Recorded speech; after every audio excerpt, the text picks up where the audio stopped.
नमस्कार दोस्तों, मैं सुतन मौर्य। स्वागत है आपका हमारे YouTube चैनल में। आज हम लोग जो पढ़ रहे हैं सरफेस केमिस्ट्री। सरफेस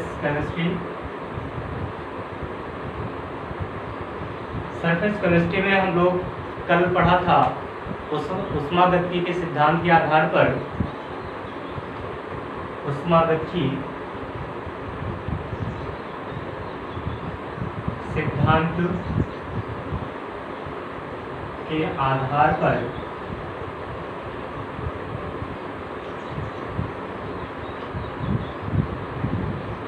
अधिशोषण की क्रियाविधि हमने पढ़ा था। ऊष्मागतिकी के सिद्धांत के आधार पर अधिशोषण की क्रियाविधि। क्या कहा हमने? ऊष्मागतिकी के सिद्धांत के आधार पर अधिशोषण की क्रियाविधि। इसमें जो हमने कल पढ़ाया था आपको दोस्तों, तो उसमें आपको पढ़ाया था ऊष्मागतिकी के सिद्धांत के आधार पर जो आपने पढ़ा था डेल्टा जी बराबर delta H minus T delta S. तो इसमें हमने सब कुछ आपको बता दिया था। ये क्या थी? गिब्स मुक्त ऊर्जा थी, गिब्स मुक्त ऊर्जा। और ये है आपकी एंथैल्पी, और ये था आपका टेम्परेचर, और ये था आपका एंट्रोपी। हमने सारी चीज़ें बता दिया था। एंट्रोपी को आपने कहा था कि एंट्रोपी क्या होता है? बिखराव का मापक होता है। यानी अगर बिखराव बढ़ेगा तो एंट्रोपी हमारी पॉजिटिव होगी, अगर बिखराव हमारा घटेगा तो एंट्रोपी हमारी क्या होगी? नेगेटिव होगी। तो इसमें हमने कुछ टॉपिक्स में थोड़ा सा हमारी कुछ गलती हो गई थी, मिस्टेक हो गई थी। हमने जो आपको फार्मूला निकाल कर बताया था कि डेल्टा जी बराबर delta H plus delta T S, ये फार्मूला निकला था। ये जो फार्मूला है सही है, लेकिन इसमें क्या है कि हमारी जो ऊष्मागतिकी के सिद्धांत पर अगर हमारा अधिशोषण होता है, यानी कोई भी आपका सॉलिड है, कोई भी ठोस है, उस ठोस के ऊपर अगर कोई गैस का अणु आकर बैठता है तो ये एक ऊष्माक्षेपीय क्रिया होती है। कौन सी क्रिया होती है? ऊष्माक्षेपीय अभिक्रिया होती है। यानी ऊष्मा इसमें बाहर निकलती है। ऊष्मा अगर बाहर निकलेगी तो डेल्टा एच हमारा जो हो जाएगा वो नेगेटिव आएगा। क्या आएगा? नेगेटिव आएगा। तो यहाँ पर हम जब इस फार्मूले में डेल्टा एच की वैल्यू हम रखेंगे नेगेटिव, तो हमको ये फार्मूला कुछ इस तरह से मिल जाएगा।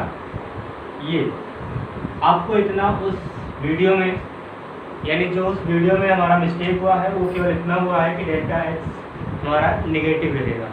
तो इन केस में हमने 3 केस पढ़ा था कि अगर जी यानी डेल्टा एस हमारा 0 हो जाए, डेल्टा एस हमारा माइनस हो जाए, डेल्टा एस हमारा क्या हो जाए? पॉजिटिव हो जाए। तो इन केस में जब हमने पढ़ा था तो हमने उस केस में हम देखते हैं 3 केस आपको बताएंगे। यहाँ पर 3 केस आपने पढ़े थे। Case number first, case first आपने पढ़ा था कि डेल्टा एस बराबर कितना हो जाए? 0 हो जाए। लेकिन डेल्टा एस नहीं, यहाँ पर हम निकालेंगे कि डेल्टा एच बराबर क्या हो जाए? डेल्टा एच बराबर टी डेल्टा एस। अगर डेल्टा एच बराबर टी डेल्टा एस होगा तो क्या होगा? केस नंबर सेकेंड, अगर डेल्टा एच हमारा बड़ा होगा टी डेल्टा एस से तो क्या होगा? और केस नंबर थर्ड, अगर डेल्टा एच छोटा होगा टी डेल्टा एस से तो क्या होगा? 3 केस में हमको समझना है जो हमने समझाया था कल। तो अगर डेल्टा एच हमारा बराबर होगा किसके? टी डेल्टा एस के। तो यहाँ पर देखिए क्या हम वैल्यू ले सकते हैं? डेल्टा एच अगर हम ले लें 4 और टी डेल्टा एस हम ले लें कितना? 4। दोनों की वैल्यू अगर हम बराबर ले लेते हैं तो यहाँ पर डेल्टा जी बराबर क्या आ जाएगा? Minus delta S plus T delta S. Value रख दीजिए, -4 + 4 इक्वल कितना आ जाएगा? 0। डेल्टा जी बराबर कितना आ गया? 0 आ गया। और हम जानते थे कि डेल्टा जी बराबर अगर 0 होगा तो क्या हो जाएगी? कैसी स्थिति होगी? ये साम्यावस्था होगी। क्या होगी, साम्यावस्था होगी। अगर केस नंबर सेकेंड में कहा गया डेल्टा एच बड़ा हो किससे, टी डेल्टा एच से, यहाँ पर कहा जा रहा है कि डेल्टा एच बराबर 4 मान लेते हैं और टी डेल्टा एच बराबर 3 मान लीजिए, बड़ा है एक छोटा हो जाए, तो यहाँ पर आपका हो जाएगा डेल्टा जी बराबर -4 और +3। माइनस वाली वैल्यू क्या है, बड़ी है, और पॉजिटिव वाली वैल्यू क्या है, छोटी है, तो हमारी वैल्यू किस में आ जाएगी, निगेटिव आएगी, -1। तो डेल्टा जी हमारा किस में आ रहा है, निगेटिव आ रहा। अगर निगेटिव आ रहा है तो कैसा प्रक्रम है ये, सतह प्रक्रम है। ये सारी चीजें हम 11 से ही पढ़कर आ रहे हैं, अभी हमको केवल यहाँ पर स्टडी करना, थोड़ा सा समझना है। और थर्ड केस में क्या कहा गया दोस्तों, थर्ड केस में कहा गया डेल्टा एच हमारा क्या हो जाए, छोटा हो जाए टी डेल्टा एच से, यानी डेल्टा एच हमारा हो जाए 3 और टी डेल्टा एच हमारा हो जाए कितना, 4। तो हमारा डेल्टा जी बराबर कितना आ जाएगा, -3 + 4, और वैल्यू हमारी किस में आ जाएगी, पॉजिटिव में, यानी ये कितना आ रहा है, +1 आ रहा है।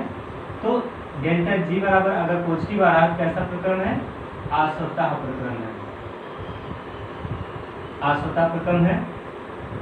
यहाँ पर हमने 3 केस का स्टडी किया है, हमने पहले से आपको बता रखा है, इसको समझा रखा है, समझाने की कोई ज़रूरत नहीं है, तो समझ वहाँ पर लिए हैं। और यहाँ पर जो बचा था कल, जो छूट गया था और जो थोड़ा सा मिस्टेक हुआ था, वो मिस्टेक हमारा इतना ही था कि यहाँ पर एक ऊष्माक्षेपीय अभिक्रिया हो रही है, और ऊष्माक्षेपीय अभिक्रिया होगी तो यहाँ पर डेल्टा एच की जो वैल्यू हो जाएगी, यानी जो हमारी एंथैल्पी होगी, वो एंथैल्पी हमारी निगेटिव होगी, एंथैल्पी हमारी ऋणात्मक होगी।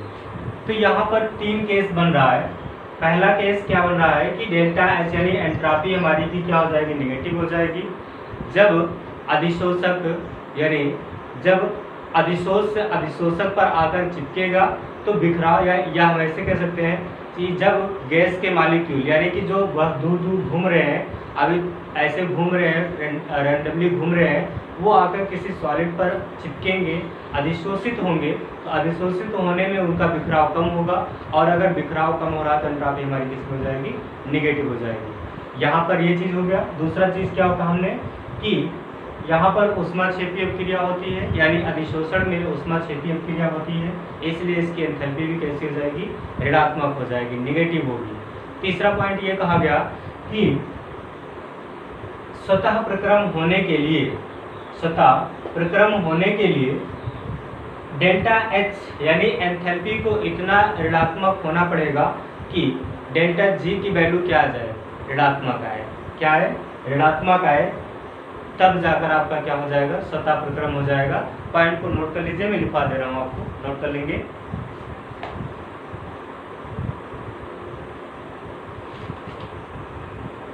नोट करेंगे, अधिशोषण होने पर पृष्ठ ऊर्जा, अधिशोषण होने पर पृष्ठ ऊर्जा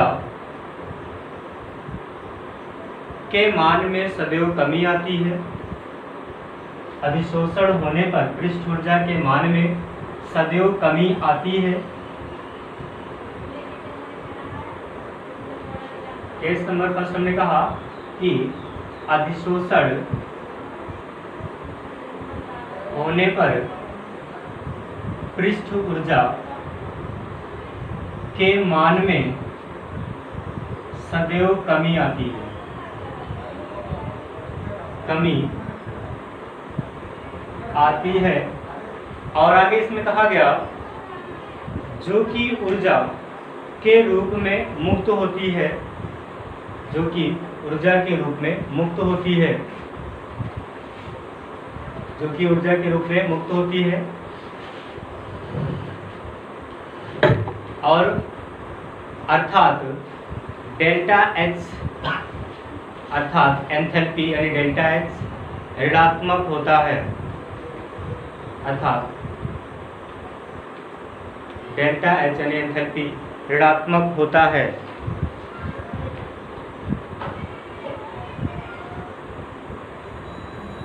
नेक्स्ट पॉइंट क्या है, नेक्स्ट पॉइंट लिखेंगे, नेक्स्ट पॉइंट हो जाएगा आपका अधिशोषण, अधिशोषण होने पर एंट्रॉपी, अधिशोषण होने पर एंट्रोपी का मान घटता है। अधिशोषण होने पर एंट्रोपी का मान घटता है। अतः क्या हो जाएगा आपका डेल्टा एस बराबर निगेटिव। डेल्टा एस बराबर क्या हो जाएगा निगेटिव। और तीसरा पॉइंट क्या हो जाएगा स्वतः प्रक्रम हेतु डेल्टा एच, स्वतः प्रक्रम हेतु डेल्टा एच को पर्याप्त मात्रा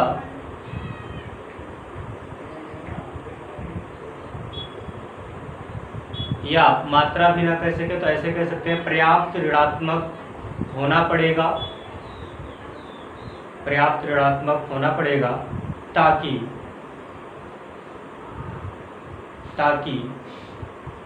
वह टी डेल्टा एस से ज़्यादा हो, टी डेल्टा एस से ज़्यादा हो गया। चलिए अब लोग आगे पढ़ेंगे। देखिए क्या कहा गया, आगे हमको पढ़ना है अधिशोषण समतापी। अधिशोषण समतापी क्या है पहले पढ़िए क्या लिखा गया है। अधिशोषण द्वारा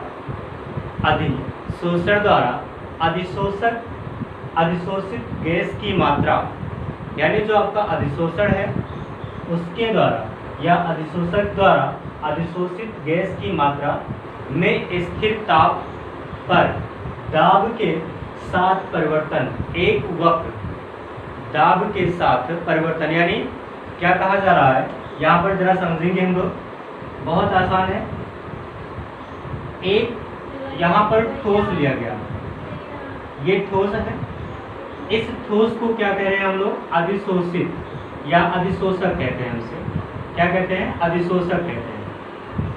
अधिशोषक के द्वारा जो हमारा अधिशोषक है इसके द्वारा कोई भी आपकी गैस है उसको वो क्या कर रही है अधिशोषित कर रही है, यानी अधिशोषक क्या कर रहा है, ये है हमारा गैस, और गैस को हम क्या कह रहे हैं अधिशोषित कहते हैं, यानी ये गैस क्या हुई अधिशोषित हुई। और इसे कहते क्या है अधिशोष कहते हैं, ये तो आपको पता ही होगा अधिशोष से, और ये क्या है अधिशोषक है।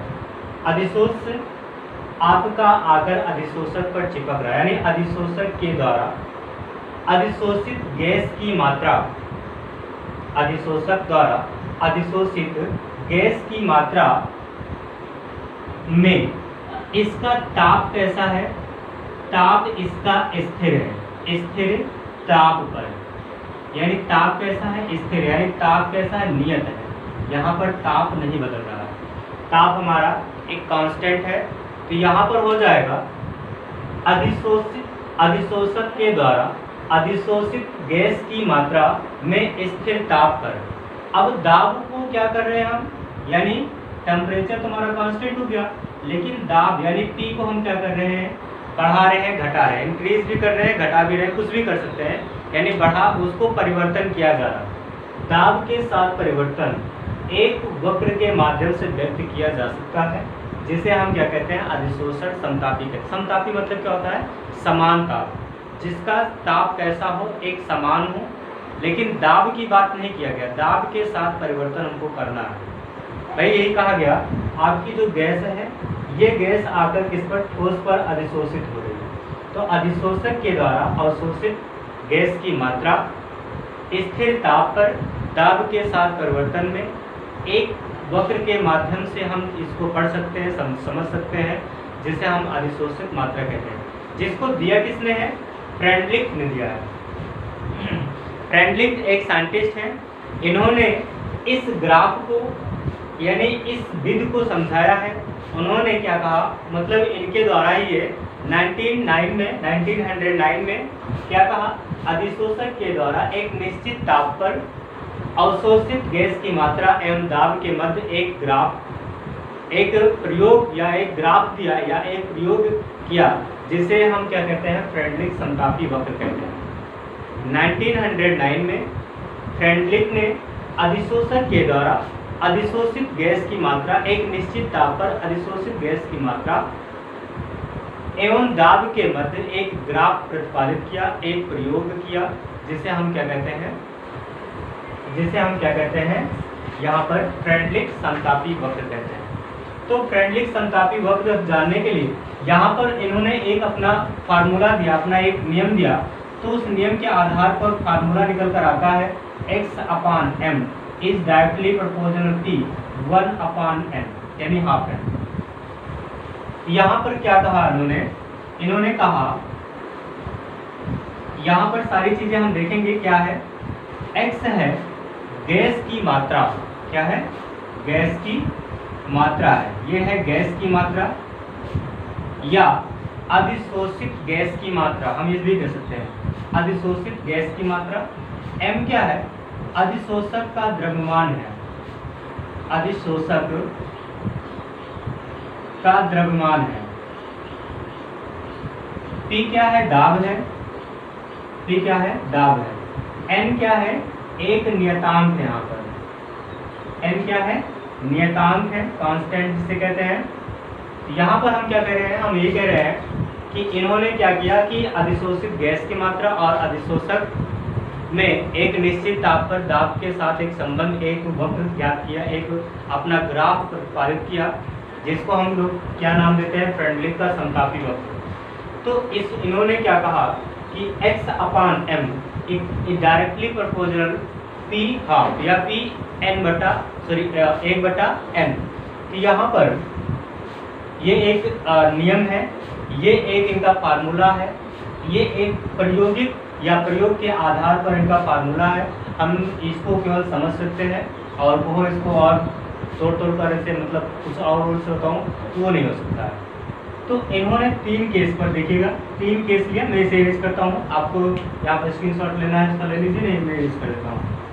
इन्होंने 3 केस में कहा कि जब ताप उच्च हो, जब ताप निम्न हो और जब ताप मध्यम हो।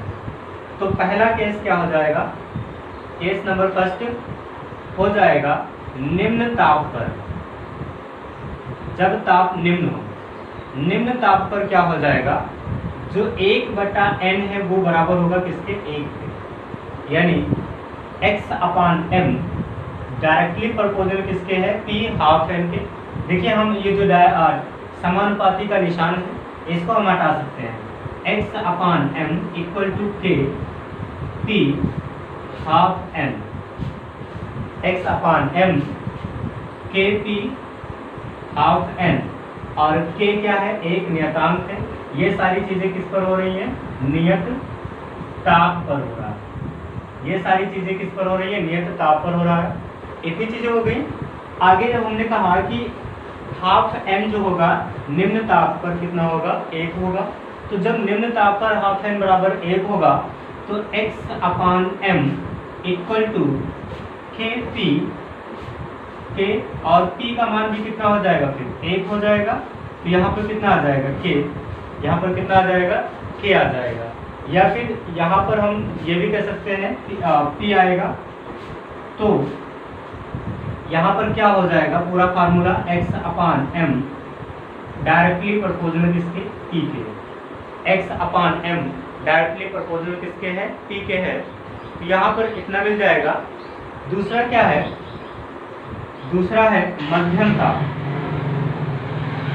मध्यम ताप पर, जब ताप कैसा हो, मध्यम हो। अगर ताप मध्यम होगा तो हमारा यही फार्मूला आ जाएगा। फार्मूला हमारा x/m डायरेक्टली प्रोपोर्शनल किसके हो जाएगा, p के, p हाफ n के, अथवा जो हमने दूसरा फार्मूला तैयार किया है वो यहाँ पर कांस्टेंट हटाएंगे, यहाँ पर एक कांस्टेंट लाएंगे तो क्या हो जाएगा, x/m equal to kp half n, ये फार्मूला हो जाएगा। तीसरा फार्मूला यानी तीसरा इन्होंने क्या कहा, तीसरा इन्होंने कहा जब ताप उच्च हो, यानी उच्च ताप पर, उच्च ताप पर, उच्च ताप पर इन्होंने कहा कि हाफ n बराबर 0 हो जाएगा, हाफ n बराबर 0 हो जाएगा। यहाँ पर एक चीज और बता दूं, जो n होगा ऑलवेज इज ग्रेटर देन 1, यानी n हमारा हमेशा 1 से बड़ा होगा। यहाँ पर उच्च ताप पर हाफ n बराबर कितना हो जाएगा, 0 हो जाएगा दोस्तों। तो यहाँ पर फार्मूले में हमारा क्या आ जाएगा, x/m इक्वल टू k, और p की पावर कितनी हो जाएगी, 0 हो जाएगी। अगर p की पावर 0 हो जाएगी कितना हो जाएगा, 1 हो जाएगा। तो यहाँ पर कितना आ जाएगा, k आ जाएगा। क्या हो जाएगा, k। तो यहाँ से निकल कर आया x/m इक्वल टू क्या, एक नियत, x/a इक्वल टू क्या, नियत यानी कांस्टेंट। देखिए फिर से मैं समझा देता हूँ। यहाँ पर जो अधिशोषित या अधिशोषक आपका क्या लिखा, अधिशोषण समतापी लिखा गया है। यहाँ पर कहा गया अधिशोषक के द्वारा अधिशोषित गैस की मात्रा, देखिए निश्चित ताप पर, निश्चित ताप, ये आपका अधिशोषक है, ठीक है, ये पूरा अधिशोषक है। अधिशोषक के द्वारा अधिशोषित गैस की मात्रा में निश्चित ताप पर और दाब के साथ परिवर्तन, और दाब के साथ परिवर्तन या निश्चित ताप पर दाब के साथ परिवर्तन एक वक्र के माध्यम से समझा जा सकता है, जिसे हम क्या कहते हैं, अधिशोषण समतापी कहते हैं। इसे फ्रेंडलिक ने 1909 में दिया था। उन्होंने कहा कि अधिशोषक के द्वारा अधिशोषित या अधिशोषक के द्वारा निश्चित ताप पर अधिशोषित गैस की मात्रा, अधिशोषित गैस की मात्रा एवं दाब के मध्य एक ग्राफ प्रतिपादित किया, एक प्रयोग किया, जिस प्रयोग के आधार पर उन्होंने एक ग्राफ दिया, जिसे हम क्या कहते हैं, फ्रेंडलिक समतापी वक्र कहते हैं। तो इस फ्रेंडलिक समतापी वक्र में उन्होंने एक फार्मूला प्रतिपादित किया। उस फार्मूले को कहते हैं x/m directly proportional p half n, p की पावर हाफ n। तो यहाँ पर x क्या है, आपने जाना कि अधिशोषित गैस की मात्रा है, m क्या है, अधिशोषक का द्रव्यमान है, और p क्या है, दाब है, n क्या है, एक नियतांक है।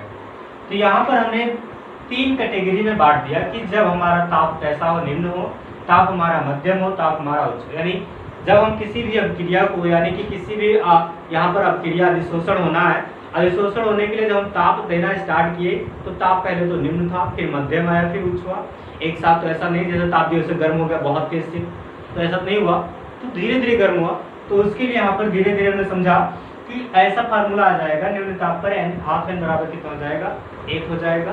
तो 1 होगा तो यहाँ पर क्या आ जाएगा फार्मूला हमारा, x/m डायरेक्टली प्रोपोर्शनल p, यानी दाब के मध्यम ताप पर हमारा क्या हो जाएगा, वही फार्मूला जो यहाँ पर दिया गया। कोई में फार्मूले में कोई भी चेंजिंग नहीं होगी। फिर जब ताप उच्च होगा तो हाफ n बराबर कितना हो जाएगा, 0 हो जाएगा। तो x/m इक्वल टू कितना हो जाएगा, एक नियत हो जाएगा, एक नियतांक हो जाएगा।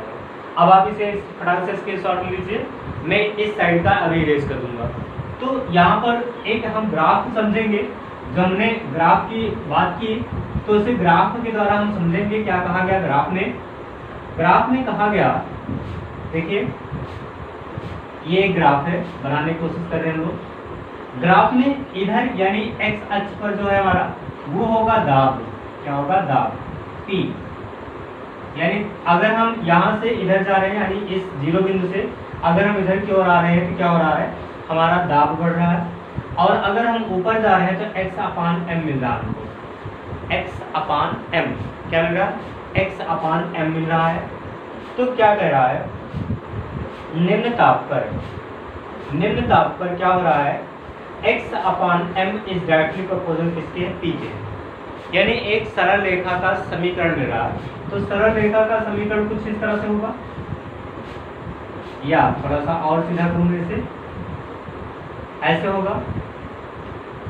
सरल रेखा के समीकरण के बाद कहा गया मध्यम पर, मध्यम में देखिएगा ये किसके लिए है, x/m डायरेक्टली प्रोपोर्शनल p। मध्यम पे क्या कहा गया कि ये जैसे था वैसे चलेगा, यानी कि ना तो बढ़ेगा और ना ही घटेगा, जो फार्मूला है उसी फार्मूले पर चलेगा। ये कुछ इस तरह से आ जाएगा, ये यहाँ तक आया और उसके बाद कैसे हुआ, इस तरह से हुआ, ठीक है। अब आगे क्या कह रहा है, जब ताप उच्च हुआ, यानी जब हम यहाँ से इतना आए, ये क्या था, निम्न ताप, निम्न ताप, और यहाँ तक गए क्या है, ये मध्यम ताप। जब ताप हमारा कितना है, मध्यम है। यहाँ पर x/m is directly proportional P 1/m ये मिला। लेकिन जब ताप हमारा उच्च हो या जब हमारा ताप उच्च हो जाएगा तब हमको x/m कितना मिलेगा, एक नियत मिलेगा। x/m क्या मिलेगा, एक नियत मिलेगा, एक नियतांक मिलेगा, कुछ इस तरह से। तो यहाँ पर क्या हो जाएगा, ये x/m इज डायरेक्टली प्रोपोर्शनल किसके, नियतांक के, किसके, नियतांक के, डायरेक्टली प्रोपोर्शनल किसके है, नियतांक के। यहाँ पर ताप कैसा है, उच्च ताप, उच्च ताप। फिर से समझते हैं बैक होकर क्या कहा गया, जब दाब और ताप के बीच, दाब और अधिशोषित और अधिशोषण यानी अधिशोषित और अधिशोषक के मध्य हमने ग्राफ प्रतिपादित किया। तो यहाँ पर मिला कि 3 माध्यमों में हमने प्रतिपादित किया, ताप निम्न, ताप मध्यम, ताप उच्च पर। तो यहाँ पर निम्न ताप पर क्या मिला हमको कि एक सरल रेखा मिलती है और वो सरल रेखा क्या होती है, ऐसे जाती है, फिर आगे चलकर मध्यम ताप पर हम पहुँच जाते हैं। भाई ताप ऐसे जैसे जैसे बढ़ रहे हैं वैसे वैसे ताप भी बढ़ रहा है। जब हम मध्यम ताप पर पहुँचते हैं तो हमको एक वक्र मिलता है, एक कर्व मिलता है, और उसके बाद जब हम उच्च ताप पर जाते हैं तो क्या होता है, एक हमारा जो कर्व है एक नियत में चलता है, सीधी रेखा में चला जाता है। तो यहाँ पर फ्रेंडलिक ने यही आपका रूल प्रतिपादित किया था, यही उन्होंने क्या दिया, एक वक्र दिया, यही उन्होंने क्या दिया, एक अधिशोषण समतापी का वक्र दिया, जिसे हमने फ्रेंडलिक समतापी वक्र के नाम से जानते हैं। तो इतना रहा, ये एग्जाम में थोड़ा सा पूछा जाता है, आप लोग याद कर लेंगे। आगे देखेंगे हम लोग, यहाँ पर मैं थोड़ा सा इसे इरेज करूँगा, आप यहाँ पर स्क्रीनशॉट ले सकते हैं इसका।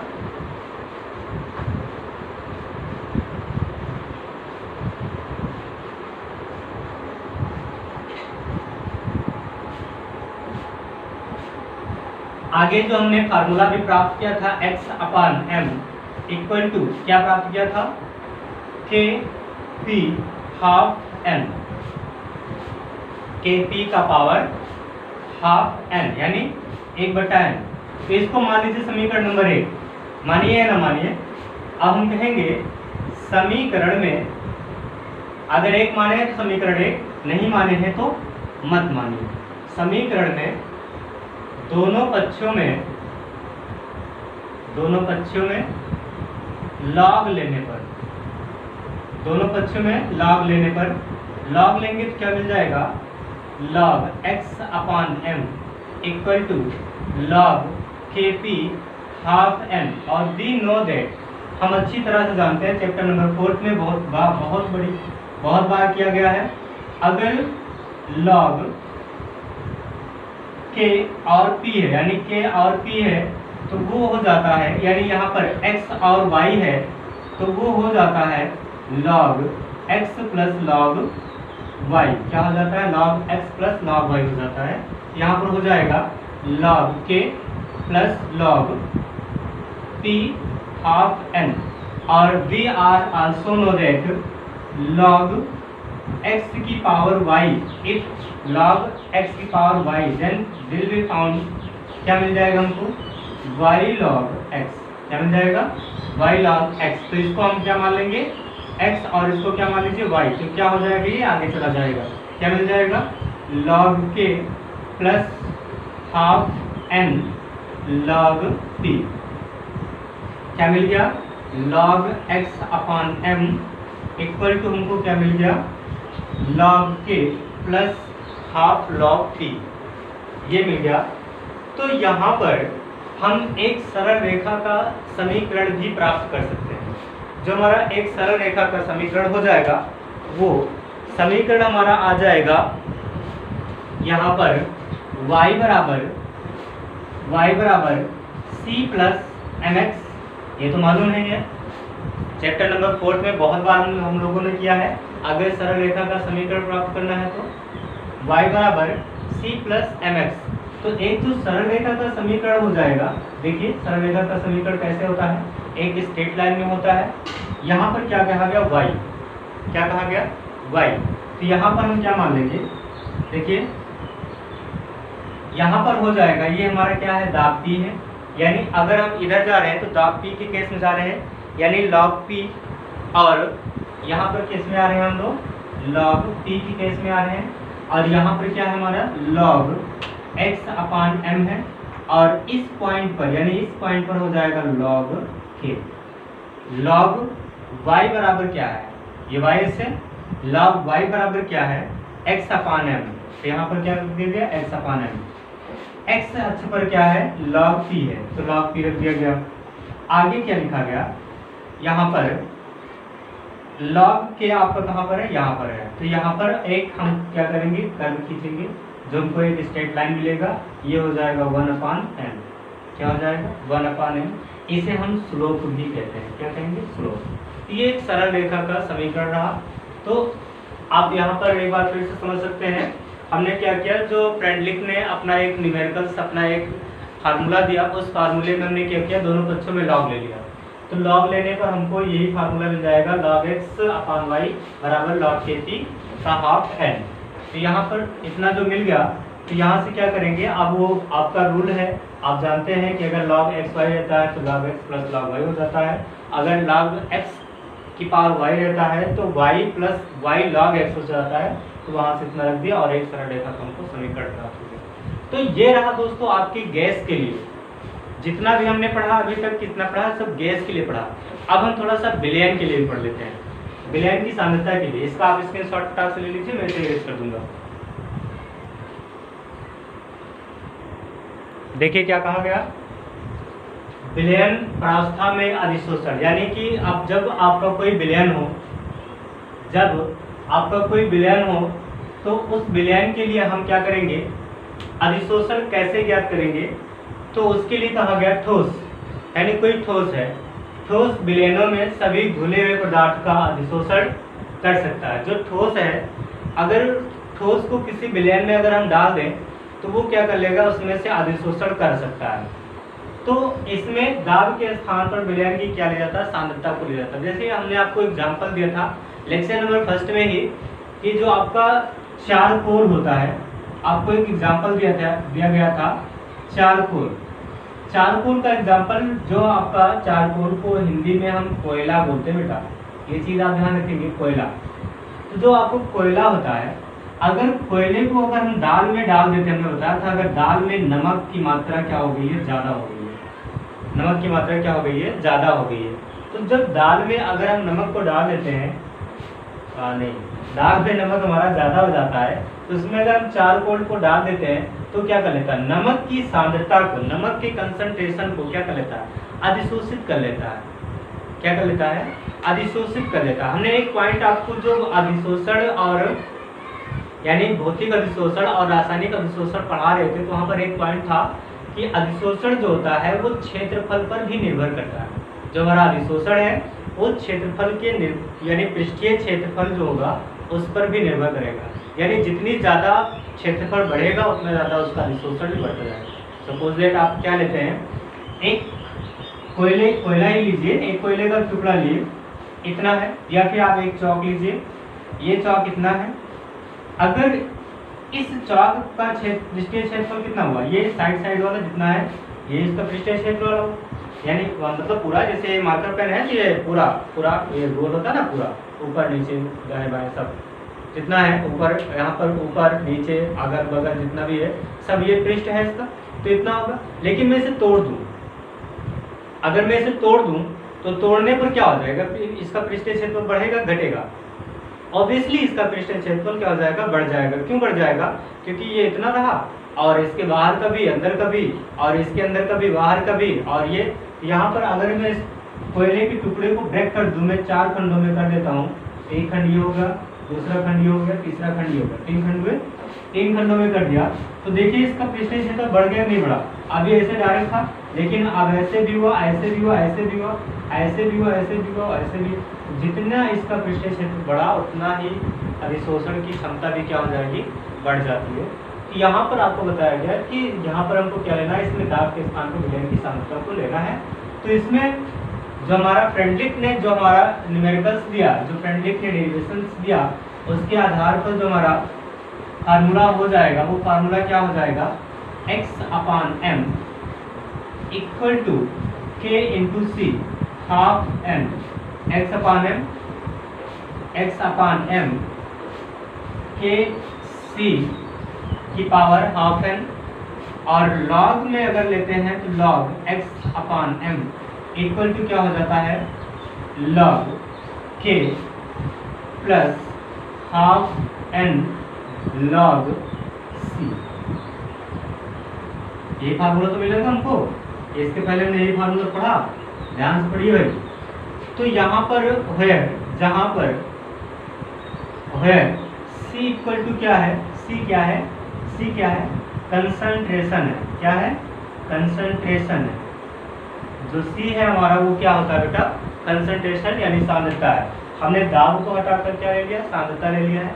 अगर इसके लिए भी ग्राफ खींचेंगे तो वही ग्राफ आएगा, कोई और दूसरा ग्राफ नहीं आएगा। ठीक है दोस्तों, अब हम आगे चलते हैं, आपको ये समझ में आएगा। वापस से अगर समझना चाहते समझ सकते हैं। विलयन प्रावस्था में जो अर्थशोषण होगा, अगर किसी ठोस को विलयन में हम डाल देते हैं तो विलयन में जो घुले हुए पदार्थ होंगे उनका अवशोषण क्या कर लेगा, वो ठोस क्या कर सकता है, अवशोषण कर लेगा और उसमें सांद्रता के, उसमें दाब के स्थान पर क्या रहता है, विलयन की सांद्रता को लेगा। बस इतना आपको याद रखना है। ये पूछता उसका नहीं है, इसके पहले का फ्रेंडली का समतापी वक्र जो पूछता है वही पूछता है। ठीक है, अब हम लोग पढ़ेंगे उत्प्रेरण की उपस्थिति में, यानी उत्प्रेरण यानी उत्प्रेरक क्या होता है, कैटालिस्ट क्या होता है। बहुत नाम सुना हमने। कैटालिस्ट क्या होता है, वी नो दैट, हम अच्छी तरह से जानते हैं कि कैटालिस्ट जो होता है वो रेट ऑफ रिएक्शन को क्या कर देता है, परिवर्तित कर देता है।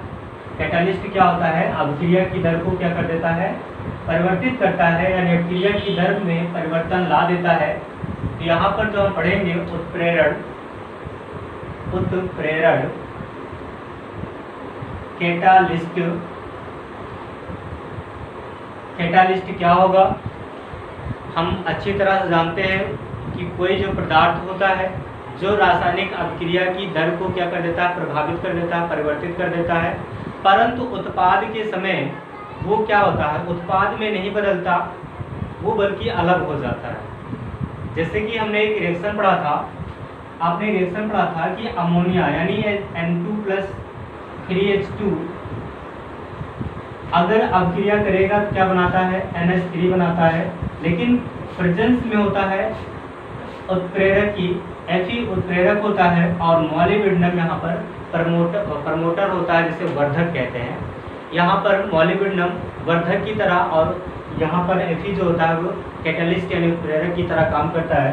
लेकिन प्रोडक्ट हम देख रहे हैं, उत्पाद में हम देख रहे हैं कि ये आपका उत्प्रेरक जो है ये उत्पाद नहीं बनता है, ये उत्पाद बनने के बाद स्वतः बाहर निकल जाता है। यानी कि ये एक ऐसा आदमी है, ये एक ऐसा व्यक्ति है, ये एक ऐसा एटम है, ये एक ऐसा उत्पाद है, या सॉरी उत्पाद नहीं कह सकते हैं, मतलब यौगिक है कि जो निस्वार्थ भाव से काम करता है, दूसरों की मदद करता रहता है और अपना कुछ नहीं लेता है। तो ऐसे के वही हम क्या कहते हैं, उत्प्रेरक करते हैं। मतलब ऐसा कोई व्यक्ति आए जो आपकी मदद कर दे और उसके बदले में आपसे कुछ न ले, आपका कोई काम नहीं हो रहा है, आपका काम कर दे और चला जाए। तो वैसे ही यहाँ पर क्या होता है, उत्प्रेरक होता है। अगर अमोनिया नहीं बन रही है तो अमोनिया बनाने के लिए आपका उत्प्रेरक आएगा और अमोनिया बना देगा और अपना चला जाएगा, निकल जाएगा, लेकिन उत्पाद नहीं बनेगा। मतलब इसके साथ नहीं जुड़ जाएगा, न इसके साथ अपना इलेक्ट्रॉन साझा करेगा, न कभी इस पर हक जताएगा कि मैंने तुम्हें बनाया है। ठीक है, तो लिख लेंगे थोड़ा सा उत्प्रेरण के बारे में। लिखेंगे वह पदार्थ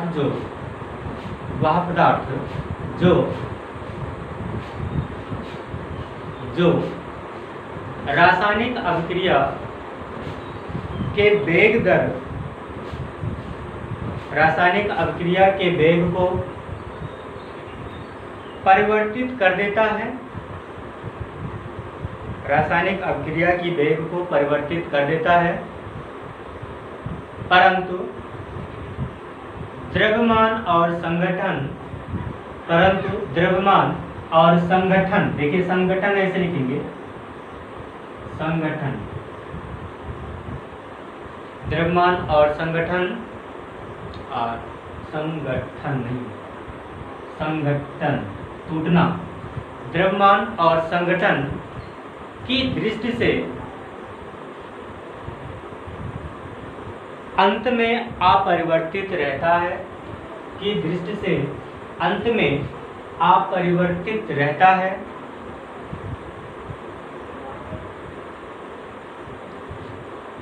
उत्प्रेरण, एक मिनट, उत्प्रेरक कहलाता है, उत्प्रेरक कहलाता है। और इस क्रिया को हम क्या कहते हैं, और इस क्रिया को उत्प्रेरक कहते हैं। इस क्रिया को क्या कहेंगे, उत्प्रेरक कहेंगे। ठीक है दोस्तों, अब देखिए इसका कार्य को हम कैसे समझते हैं। कार्य को समझने के लिए हम एक एग्जाम्पल यानी एक उदाहरण लेते हैं। उदाहरण आपका हो जाएगा एग्जाम्पल हम लेंगे CH2 डबल बॉन्ड CH2, क्या नाम देंगे इसे, मैथ एथ डबल बॉन्ड इन, क्या हो जाएगा, एथीन। क्या नाम हो जाएगा, एथीन हो जाएगा। प्लस हाइड्रोजन है, क्या बनेगा, CH3।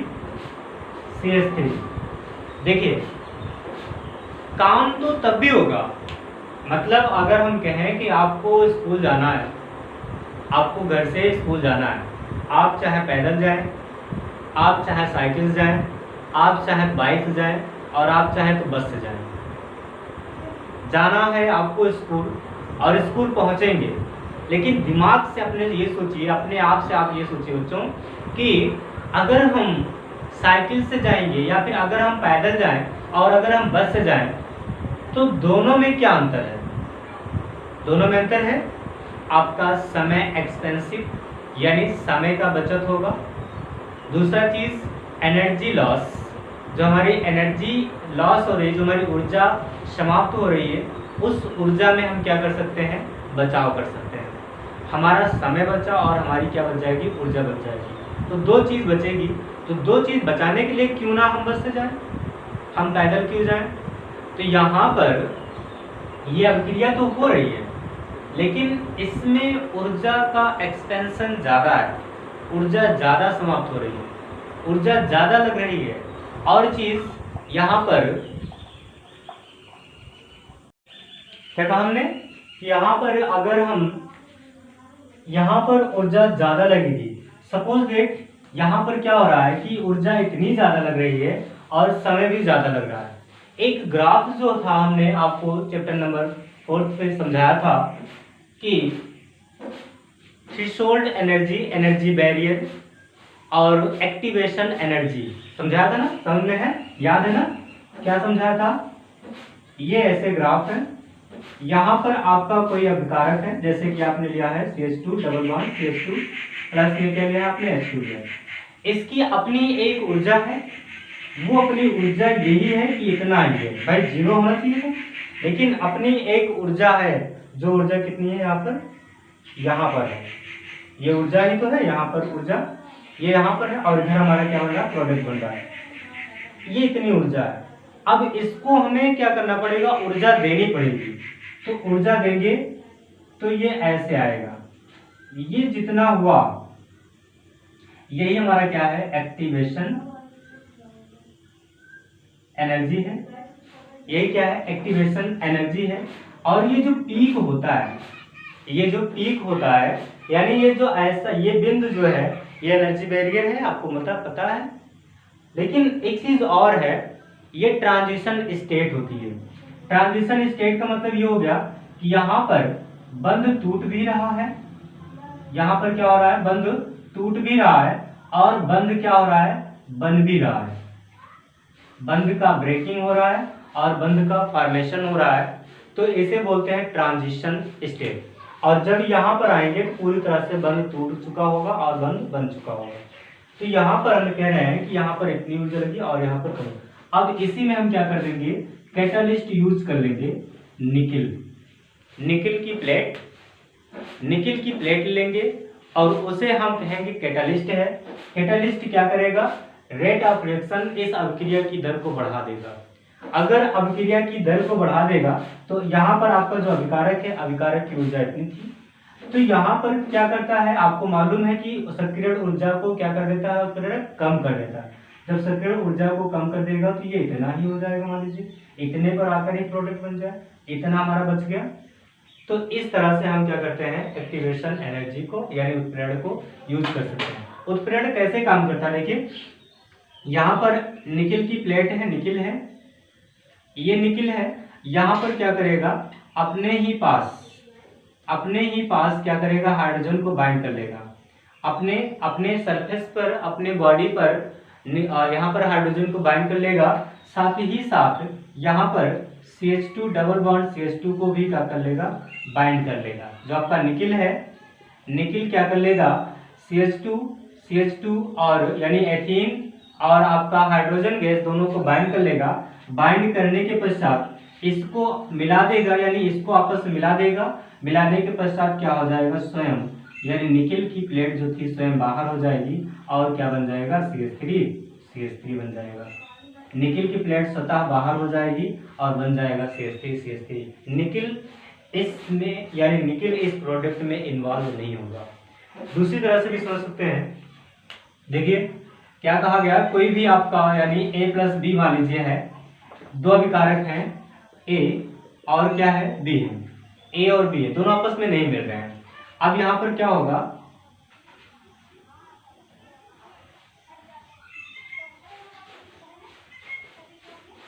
यहाँ पर आपका निकिल, ये मान लीजिए निकिल की प्लेट ही है, निकिल की प्लेट है, निकिल आएगी, क्या करेगी, अपने ही बॉडी पर यहाँ पर एक तरफ A और एक तरफ B को स्टेबल कर लेगी और एक तरफ CH2 को बांध लेगी अपने से ही, CH2 को बांध लेगी। सिंगल बॉन्ड बचेगा यहाँ पर, सिंगल तो बचेगा, बांध लिया है अपने से, सिंगल बॉन्ड बच गया।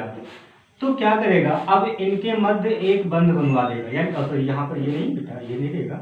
अब इनके मध्य क्या करेगा, भाई मैंने इसको नहीं लिया ना, तो यहाँ पर केवल इतना ही लिया, A और B, ये आपका अधिकारक, ये आपका अधिकारक, ये आपका अधिकारक, ये आपका अधिकारक, दो अधिकारक हैं, दोनों का लग, इनके बीच में बंध बनाकर क्या हो जाएगा, अपना बाहर स्वयं निकल जाएगा। बचा क्या बचा, आपका प्रोडक्ट बचा, जो था प्रोडक्ट बन गया क्या, A+ यानी प्लस नहीं लेगा यहाँ पर, बॉन्ड B।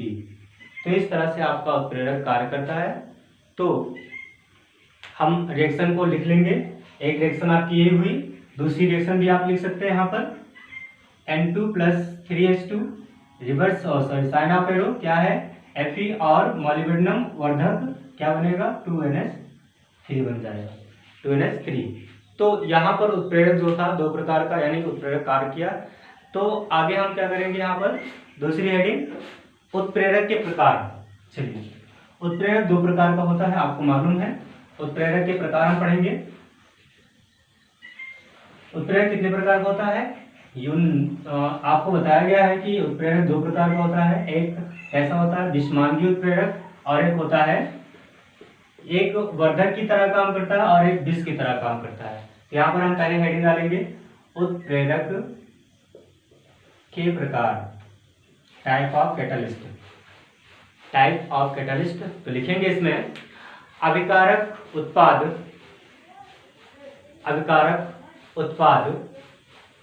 कमा उत्प्रेरक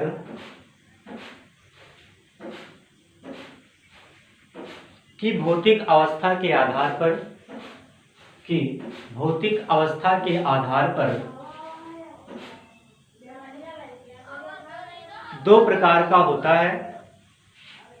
भौतिक अवस्था के आधार पर उत्प्रेरक दो प्रकार का होता है। पहली हेडिंग लीजिएगा, समांगी उत्प्रेरक। समांगी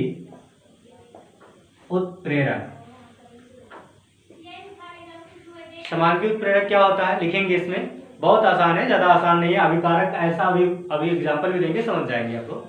लिखेंगे अभिकारक यानी देखिए वह उत्प्रेरक जिसमें अभिकारक उत्पाद तथा उत्प्रेरक एक ही प्रकार के होते हैं या समान प्रकार के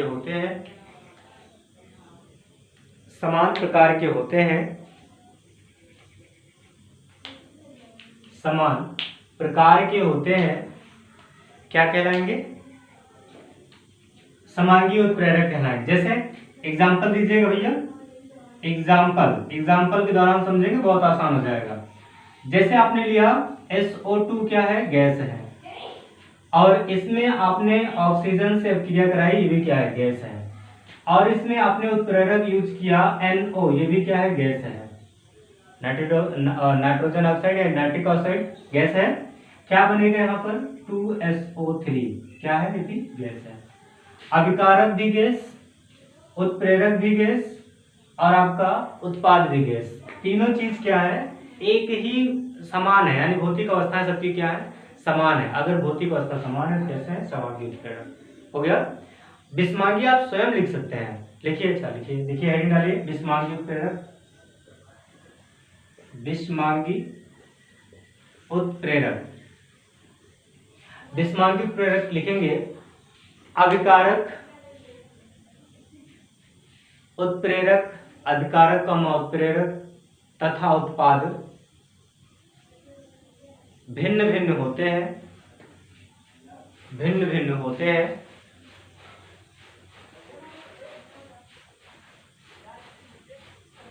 क्या कहलाएंगे, बिस्मांगी उत्प्रेरक कहलाते हैं। जैसे लिखिए, अभी एग्जांपल दिया था ना आपने, N2 क्या है, गैस है, प्लस H2 क्या है, गैस है, फिर H2 ले लीजिए, बैलेंस कर लेंगे। यहाँ पर Fe मोलिब्डेनम, दो चीजें, Fe और मोलिब्डेनम आपका गैस नहीं है, क्या बनेगा, NH3 क्या है, लिक्विड हो जाएगी, यानी एक्वस हो जाएगी, लिक्विड नहीं लिक्विड, एक्वस। अमोनिया गैस बनाइए चाहे, या फिर आप एक्वस में चेंज कर लीजिए, कोई दिक्कत नहीं होगी, आप गैस भी कर लेंगे, लेकिन आपका उत्प्रेरक अलग है और उत्पाद, मान लीजिए उत्प्रेरक और उत्पाद सेम है, लेकिन उत्प्रेरक क्या अलग है। ठीक है, ये हो गया आपका बिस्मांगी उत्प्रेरक। अब थोड़ा सा आप, एक टॉपिक और है आपका, दो तीन टॉपिक है, आपको वो कल समझाया जाएगा। तो दो तीन टॉपिक जो है बिस्मांगी उत्प्रेरक के सिद्धांत हैं, तो बिस्मांगी उत्प्रेरक के सिद्धांत जो है आपको कल समझाया जाएगा। बाकी रहा आपको होमवर्क दे देता हूँ कि आप होमवर्क कर आएंगे, कल आप पढ़कर आएंगे एंजाइम्स क्या है, एंजाइम के बारे में आप कल पढ़कर आएंगे, और कल हम अच्छे से पढ़ेंगे एंजाइम क्या है। आज के लिए इतना ही बहुत है। और हमारा वीडियो आपको कैसा लगा, तो दोस्तों हमारे वीडियो को प्लीज़ आप सब्सक्राइब लाइक कर दीजिएगा। अगर हमारे यूट्यूब चैनल आप नए हैं तो प्लीज़ हमारा यूट्यूब चैनल आप सब्सक्राइब कर दें, बेल आइकन भी दबा दें, क्योंकि आने वाले वीडियो की जो भी वीडियो यहाँ से आपको दिया जाएगा उसका आपको क्या मिल जाएगा, नोटिफिकेशन मिलता रहेगा। ठीक दोस्तों, आज के लिए धन्यवाद।